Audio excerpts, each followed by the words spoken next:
আমার যাওয়া হয়নি, আমি ডিসিশন চেঞ্জ করে ঢাকা বিশ্ববিদ্যালয়ে এসেছি এবং এই জিনিসটা আমার লাইফে একটা টার্নিং পয়েন্ট ছিল।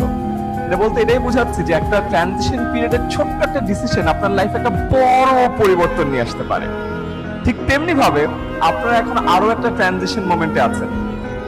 আজকে গ্র্যাজুয়েশনের ঠিক আগ মুহূর্তে আপনি একজন স্টুডেন্ট ছিলেন, গ্র্যাজুয়েশনের ঠিক পরে আপনি আবারও একটা ছোট্ট আইডেন্টিটি ক্রাইসিসে পড়বেন। কারণ আপনি তো আর স্টুডেন্ট না, আপনি কি? আপনি তো এখনো চাকরিও হয়তো করছেন না, আপনি কি বার্ডেন? আপনি কি বেকার? আপনি কি? And এই আইডেন্টিটি ক্রাইসিসটা ইজ ভেরি ডিফিকাল্ট। And এই আইডেন্টিটি ক্রাইসিসটার এই মোমেন্টে মানুষ আরো কিছু ডিসিশন নেয়।